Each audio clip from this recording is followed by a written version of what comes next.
চিকিৎসার গাফিলতিতে রোগীর মৃত্যু, এমনটাই চাঞ্চল্যকর অভিযোগ তুলেছেন রোগীর আত্মীয়স্বজন ও পরিবার পরিজনেরা। গত সোমবার জগৎবল্লভপুরের ইছানগরী এলাকার বছর 23-এর নাফিসা রহমান নামে এক মহিলা প্রসব যন্ত্রণা নিয়ে আমতার মহাবীর নার্সিংহোমে ভর্তি হন এবং মঙ্গলবার সকালে তিনি সিজারের মাধ্যমে একটি সুস্থ স্বাভাবিক কন্যা সন্তানের জন্ম দেন। তারপরে সদ্যজাত কন্যা ও তার মায়ের শারীরিক অবস্থা ভালোই ছিল বলেই জানান পরিবার।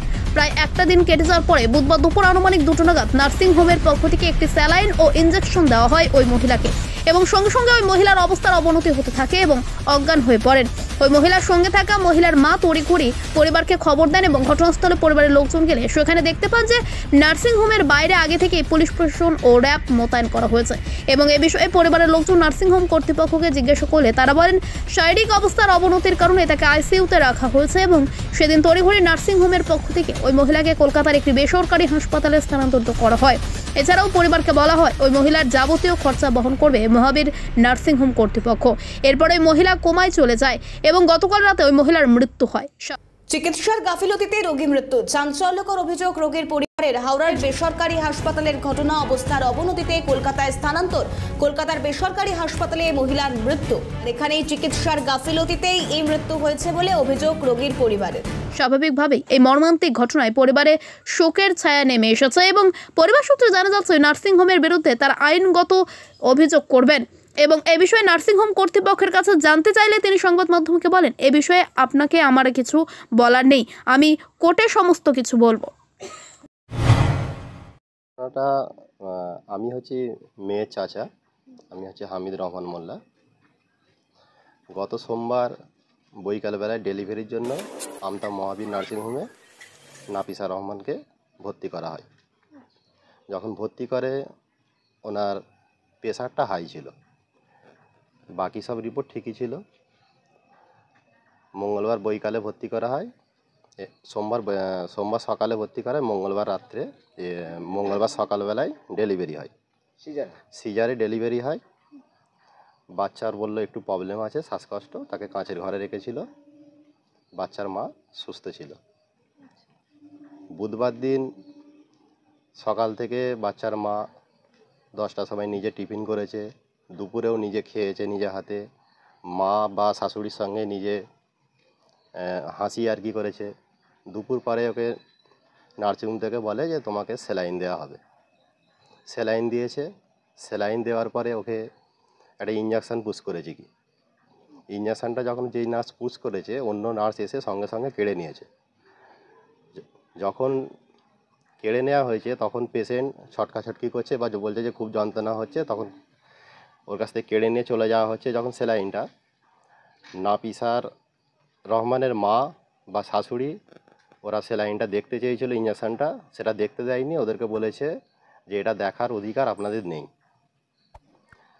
তখন বাজে দুপুর 2টো, আমাদের কাছে খবর আসে, আমরা বাড়ি থেকে পৌঁছাই ওখানে 3টে 10-15 নাগাদ। ওখানে আমরা গিয়ে দেখলাম, আমরা যে বাড়ির লোক যাবার আগে ওদের 4 গাড়ি প্রশাসন হাজির। আমরা প্রশাসনকে প্রশ্ন করলাম, আপনাদেরকে কে ডেকেছে? আপনাদেরকে তো ডাকলে আমরা ডাকবো, আমাদের পেশেন্টের কন্ডিশান কী?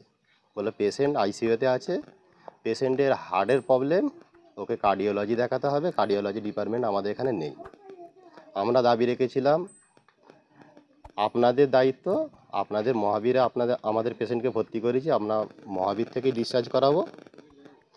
আপনারা কার্ডিওলজি কোথায় করাবেন আপনারা করান, আমরা রেফারে আমরা সই করব না।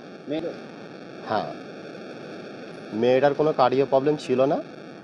আমরা এই প্রশ্নও করলাম যে যদিও কার্ডিও প্রবলেম থেকে থাকে আপনারা তো ডেলিভারি করাবার আগেও বুঝতে পারবেন, বা যেই ডাক্তারের হাতে শুরু থেকে চিকিৎসা হয়েছে সেও তো বলবে, সেটা তো রিপোর্টে দেখাবে।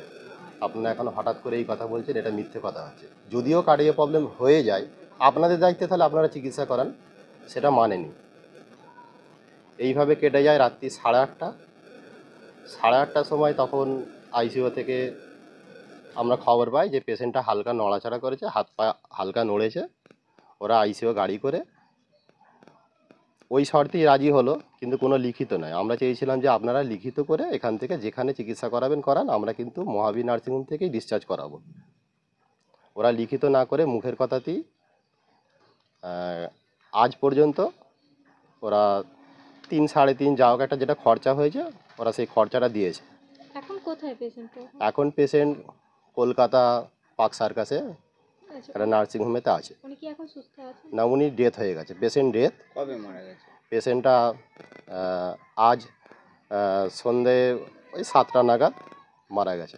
কি মনে করছেন যে কি কারণে এরকম হতে পারে? চিকিৎসার গাফিলতি? চিকিৎসার গাফলতি তো অবশ্যই, তার কারণ আমরা অনেক কিছুই প্রমাণ পেয়েছি। যেমন আমরা যাবার আগে দেখলাম প্রশাসন হাজির, তারা তাদের মহাবীর নার্সিং তাদের সেফটির জন্য এটাকে এনেছে।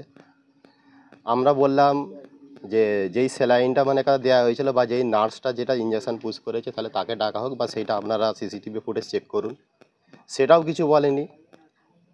নিশ্চয়ই তো কিছু গাফলতি আছে, আর যদি গাফলতি যদি নাই থেকে থাকে তাহলে কেউ 3.5-4 লাখ টাকাটা পেমেন্টটা করবেই বা কেন? আপনারা কি চাইছেন এখন? আমরা চাইছি এটা প্রশাসনের মাধ্যমে বা আইনি মারফতে যেটা হবে একটা মানে কথা এর বিচার হোক।